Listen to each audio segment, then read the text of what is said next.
Garchipleasers, The Film di sini. Nah, di video ini kita akan mereview chapter, yaitu di chapter 979 yang berjudul Permasalahan Keluarga. Nah, jadi mari tanpa basa-basi lagi, kita langsung saja. Wadaw!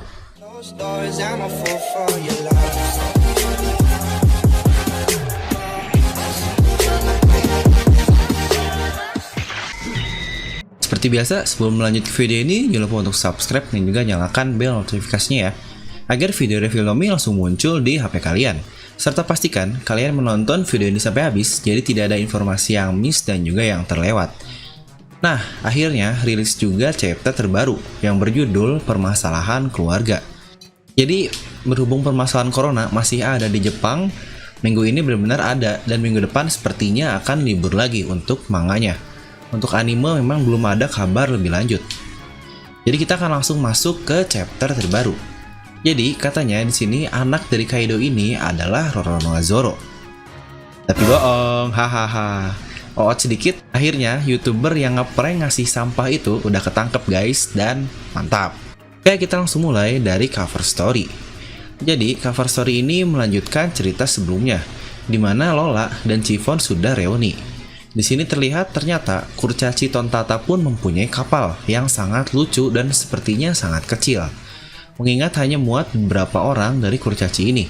Dan kenapa kapal Tarte yang di depannya terlihat besar? Jelas, itu dinamakan gambar perspektif karena kita melihatnya dari sudut sebelah sini. Dan jika kalian perhatikan, bahkan haluan kapal dari kapal Tontata ini menggunakan patung God Usopp. Nah, jika kalian lupa, kapal Tarte Big Mom ini adalah kapal yang digunakan oleh BG untuk sampai ke Dressrosa sebelumnya.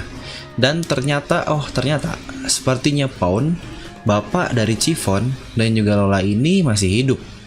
Dia sepertinya tidak mati ketika ditebas oleh Oven. Dan di sini pun terlihat dia terdampar di Pulau Greenbeat, tempatnya para Tontata ini. Dan di situ dia menggunakan Tarte nomor 21. Dimana jika kalian ingat, BG dia menggunakan Tarte nomor 25. Jadi, sepertinya benar-benar akan menjadi reuni keluarga nih, di antara Chiffon, Lola, dan bapaknya, yaitu Pawn. Jadi kita akan langsung masuk ke chapter terbaru. Sepertinya informasi mengenai penyerangan belum sampai ke telinga si bangsat Orochi. Dia masih dengan tenang beserta pasukan Kaido yang lainnya menikmati jamuan di dalam Onigashima. Dan sini pun kita melihat lagi Kinemon, dia mengambil jalur timur. Terlihat dia bersama Sicilian, Jibuemon, dan mantan Yakuza yang perempuan. Dan Denjiro, dia katanya mengambil sebelah selatan. Walaupun cukup aneh, bukankah seharusnya itu adalah sebelah barat ya? Dia bersama dengan kakek Kyo dan yang lainnya. Lalu untuk para Scabbards yang lain, dia bersama dengan Lau menuju ke belakang pulau. Sebenarnya, apakah yang direncanakan Lau lewat belakang ini? Apakah dia sudah mempunyai janji bertemu dengan X-Drake di belakang pulau Onigashima? Dan inilah dia, ternyata Kanjuro pun sudah berada di Onigashima.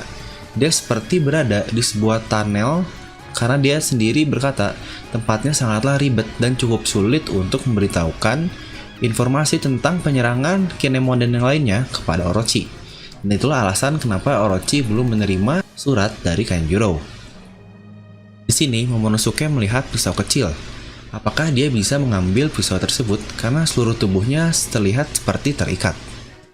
Dan akhirnya lagi kita bisa melihat Battle Frankie dari motor yang bernama Kurosai atau badak hitam dan tanknya yang dikendari oleh Komanda Choppa.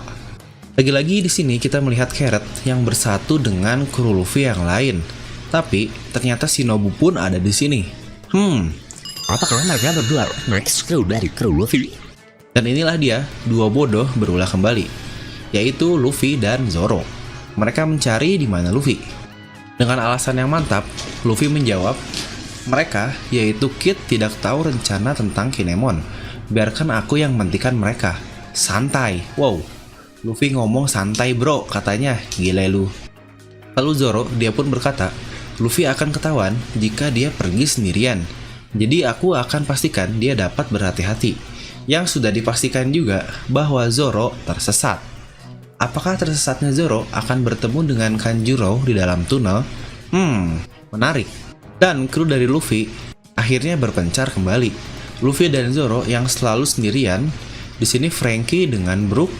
Lalu tim lemah berada semuanya di dalam tank. Dan pasangan baru, inilah dia Robin Chuan yang super seksi. Wow, dengan Jinbei yang terlihat seperti gangster yang culun. Jinbei senang karena tidak ada perubahan dari krunya yang selalu bahagia kapanpun. Dan inilah dia. Siapakah orang yang sembunyi-sembunyi melihat mereka? Apakah teman atau musuh? Dan akhirnya kita berpindah ke pihak musuh, yaitu di dalam Onigashima. Akhirnya kita melihat lagi ulti Chuan. Sepertinya ulti dan pet Chuan memiliki tubuh manusia normal ya. Dan untuk Wushu dan ekstrak ini sepertinya sangatlah tinggi. Sasaki jika benar fishman, maka wajar dia setinggi itu. Di sini, Kaido berkata bahwa dia ingin Tobiropo untuk bertemu dengan Lin Lin atau Big Mom. Dan akan diumumkan di tengah pesta nanti bahwa aliansi kedua bajak laut terhebat yaitu Kaido dan Big Mom akan secara resmi diumumkan. Lalu katanya, Kaido akan mengatakan sesuatu yang sangat penting yang berhubungan dengan anaknya ini. Apakah sebenarnya yang akan dia katakan? Yang bahkan krunya pun bingung dengan itu karena biasanya Kaido tidak rahasia-rahasiaan seperti itu katanya. Dan benar-benar seperti di spoiler. Yang memanggil mereka semua adalah King. Dia melakukan itu karena yakin pasti jika bukan atas nama Kaido akan ada yang tidak peduli dengan panggilannya. Seperti Wushu dan juga Sasaki yang mantan kapten bajak laut. Walaupun kenapa di situ X-Drake tidak disebut, padahal X-Drake sendiri adalah mantan kapten bajak laut Red Flag. Apakah kru dari Kaido ini benar-benar minim informasi, selain X-Drake yang adalah seorang mata-mata dari Sword? Selain itu juga, jika kita melihat topi yang dikenakan oleh Sasaki, dia terlihat lebih mirip sebagai mantan officer dari suatu organisasi khusus, jika dibandingkan dengan seorang bajak laut. Apakah arti bajak laut ini yang King katakan dapat diartikan bahwa dia adalah pimpinan sebelumnya, yang berarti Wushu dan Sasaki sebelumnya adalah pimpinan dari pasukan-pasukan yang lain. Dan jika benar seperti itu, sepertinya teori saya bahwa Wushu adalah karakter yang kita kenal sebelumnya, yaitu Shimotsuki Ushimaru, masih cukup valid. Jadi buat yang belum lihat, kalian bisa lihat videonya. Di sini, Wushu berkata sangat normal bagi mereka mengincar posisi All Stars. Karena mereka sampai di posisi Tobiropo ini pun karena kekuatannya, yang berarti mereka semua dipastikan sangatlah hebat. Dan akhirnya kita tahu setidaknya nama dari anak Kaido ini, walaupun sudah 3 chapter kita belum diketahui bentuk dari wujudnya. Ya, namanya adalah Yamato dengan elemen kayu. Enggak deng, itu di manga sebelah. Kaido memberikan tugas ke para Tobiropo ini untuk mencari anaknya. Karena mereka pasti tidak akan mau jika cuma-cuma untuk mencari anak dari Kaido ini. Bahkan ulti Chuan berkata, itu adalah permasalahanmu, masalah keluargamu. Jadi di sini Kaido akan memberikan satu kesempatan bagi yang dapat membawanya dalam keadaan sehat dan utuh, yaitu Tobiropo diperkenankan atau dibolehkan untuk bertarung dengan All Stars. Jika melihat seperti ini, ternyata cukup complicated juga nih di pihak Kaido. Dari segi kesulitan kubu di Kaido ini, karena ternyata terdapat persaingan juga di dalamnya. Dan jika benar-benar Wushu ini seseorang yang sangat hebat, dan apabila dia benar-benar Ushimaru, menurut saya setidaknya dia pasti bisa menang melawan Jack. Mengingat pertarungan antara Jack dan Asura pun seharusnya itu sudah dimenangkan oleh Asura. Terutama pembaca manga, karena di manga terlihat Jack benar-benar tidak dapat menyentuh Asura sedikit pun. Namun karena di anime penuh dengan filler, terlihat Sutenmaru atau Asura ketika melawan Jack terasa sangatlah intens. Padahal di manga hanya terjadi sekejap saja. Dan ternyata jalur tengah yang diambil oleh Luffy dan Kid adalah langsung ke penjamuan utama. Dan benar saja Zoro fix tersesat. Kid pun terlihat tidak ada, sepertinya Kid langsung menerobos seperti Luffy namun dia berada di tempat yang tidak terlihat.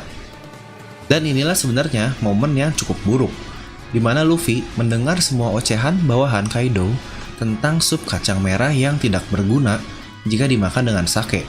Dan mengingat kata-kata utama yang menderita hanya untuk mencoba memakan makanan itu. Lalu anak buah yang lain pun berkata tentang kota Okobore yang di sana terdapat orang-orang yang miskin atau pengemis. Dan karena seperti itu dibuang-buanglah makanan dari sup kacang merah tersebut. Dan itulah yang membuat Luffy sangat kesal sekali. Sepertinya perilaku Luffy yang asal-asalan pun sudah cukup berubah sejauh arc Wano Kune ini ya. Dia benar-benar bersikap layaknya pemimpin sejati. Jadi, apakah kemarahan Luffy ini akan menyebabkan chaos sebelum waktunya yang seperti biasa Luffy lakukan? Atau akhirnya dia bisa menahan amarahnya, atau dia akan diinterupsi oleh seseorang sebelum melakukan kekacauan yang biasa dia buat? Ini memang hal yang paling menarik melihat Luffy yang sudah marah seperti itu, tapi masih tidak bisa membayangkan jika dia benar-benar mengacau. Tapi jika seperti itu sih sebenarnya rencana dari Law akan sukses, karena dia memprediksikan dua idiot, Luffy dan Kid akan mengacau terlebih dahulu.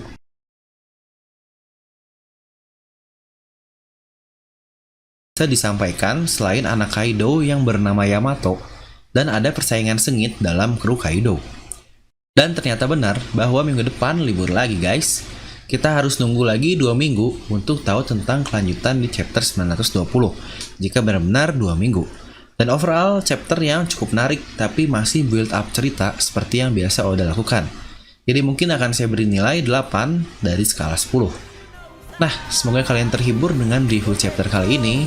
Like aja kalau kalian suka, dislike aja kalau nggak suka. Jangan lupa untuk subscribe dan juga share video ini ke teman kalian.